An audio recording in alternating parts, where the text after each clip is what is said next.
A Course in Miracles, Manual for Teachers, 7.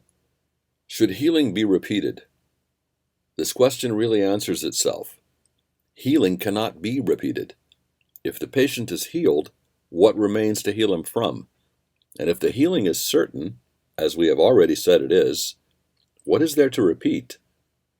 For a teacher of God to remain concerned about the result of healing is to limit the healing. It is now the teacher of God himself whose mind needs to be healed, and it is this he must facilitate. He is now the patient, and he must so regard himself.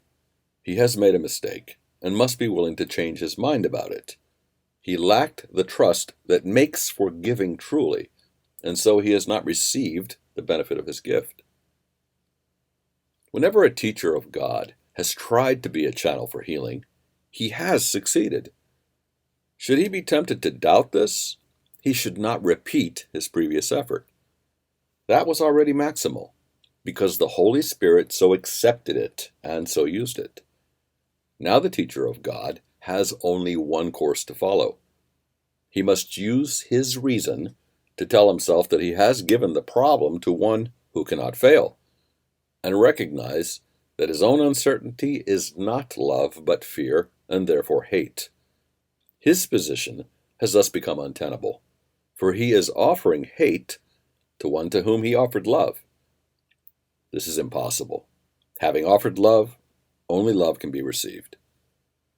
It is in this that the teacher of God must trust.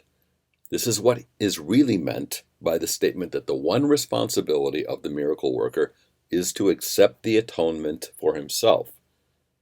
The teacher of God is a miracle worker because he gives the gifts he has received, yet he must first accept them. He need do no more, nor is there more that he could do. By accepting healing, he can give it. If he doubts this, let him remember who gave the gift and who received it. Thus is his doubt corrected. He thought the gifts of God could be withdrawn. That was a mistake, but hardly one to stay with, and so the teacher of God can only recognize it for what it is and let it be corrected for him. One of the most difficult temptations to recognize is that to doubt a healing because of the appearance of continuing symptoms is a mistake in the form of lack of trust. As such, it is an attack. Usually it seems to be just the opposite. It does appear unreasonable at first to be told that continued concern is attack. It has all the appearances of love, yet love without trust is impossible, and doubt and trust cannot coexist. And hate must be the opposite of love, regardless of the form it takes. Doubt not the gift, and it is impossible to doubt its result. This is the certainty that gives God's teachers the power to be miracle workers, for they have put their trust in Him. The real basis for doubt about the outcome of any problem that has been given to God's teacher for resolution is always self-doubt.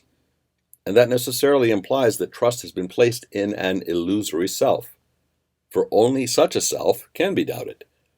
This illusion can take many forms. Perhaps there is a fear of weakness and vulnerability. Perhaps there is a fear of failure and shame associated with a sense of inadequacy. Perhaps there is a guilty embarrassment stemming from false humility. The form of the mistake is not important. What is important is only the recognition of a mistake as a mistake. The mistake is always some form of concern with the self to the exclusion of the patient. It is a failure to recognize him as part of the self and thus represents a confusion in identity. Conflict about what you are has entered your mind, and you have become deceived about yourself. And you are deceived about yourself because you have denied the source of your creation. If you are offering only healing, you cannot doubt. If you really want the problem solved, you cannot doubt. If you are certain what the problem is, you cannot doubt. Doubt is the result of conflicting wishes. Be sure of what you want, and doubt becomes impossible.